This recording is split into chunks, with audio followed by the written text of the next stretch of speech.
നമസ്കാരം. കൂത്തുപറമ്പ് നരമ്പൂർ റോഡിൽ നിർത്തിയിട്ട കാറിന് തീപിടിച്ചു. MT ഫൈസലിന്റെ ഉടമസ്ഥതയിലുള്ള കാറാണ് ഭാഗികമായി കത്തിനശിച്ചത്. ഷോർട്ട് സർക്യൂട്ടാകാം തീപിടുത്തത്തിന് കാരണമെന്നാണ് പ്രാഥമിക നിഗമനം. കൂത്തുപറമ്പ് നരമ്പൂർ റോഡിൽ റെജീനയിൽ MT ഫൈസലിന്റെ കാറാണ് ഭാഗികമായി കത്തിനശിച്ചത്. ഞായറാഴ്ച രാത്രി ഫൈസൽ ഫുട്ബോൾ മത്സരം കഴിഞ്ഞ് വൈകിയാണ് കാർ വീട്ടിലെ പോർച്ചിൽ നിർത്തിയിട്ടത്. തിങ്കളാഴ്ച കാലത്ത് 8:45-നാണ് കാറിൽ നിന്നും തീയും പുകയും ഉയരുന്ന വിവരം ശ്രദ്ധയിൽപ്പെട്ട അയൽവാസികൾ ഫൈസലിനെ വിവരം അറിയിച്ചത്. എഴുന്നേറ്റ് നോക്കുമ്പോൾ കാറിന്റെ മുൻവശമാകെ തീ പടർന്നതായി വീട്ടുകാർ പറഞ്ഞു. ഇന്ന് രാവിലെ ആയിരുന്നു സംഭവം.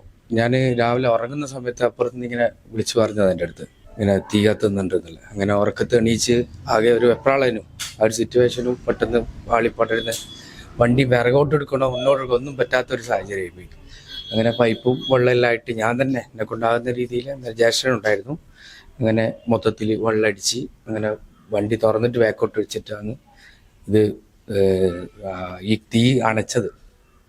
അപ്പം എന്താ സംഭവം എന്നുള്ളത് ഇതുവരെ എനിക്ക് മനസ്സിലായിട്ടില്ല. ഇനിയിപ്പോൾ എന്താ എന്നുള്ളത് ഇപ്പോൾ ഇന്ന് രാവിലെ ഈ പറഞ്ഞ പോലെ നമ്മളെ ഫയർഫോഴ്സും പോലീസെല്ലാം വന്നിരുന്നു. അവരൊക്കെ ഷോർട്ട് സർക്യൂട്ട് ആവാനാ ചാൻസ് എന്നും പറഞ്ഞിട്ട് അവർ മടങ്ങിയിട്ടില്ല. ഉടൻ തന്നെ വീട്ടുമുറ്റത്തെ പൈപ്പ് ഉപയോഗിച്ച് തീ അണക്കുകയായിരുന്നു. വിവരമറിഞ്ഞ് പോലീസും ഫയർഫോഴ്സും സ്ഥലത്തെത്തി. ഷോർട്ട് സർക്യൂട്ടാകാം തീപിടുത്തത്തിന് കാരണമെന്നാണ് സംശയിക്കുന്നത്. News desk, news site.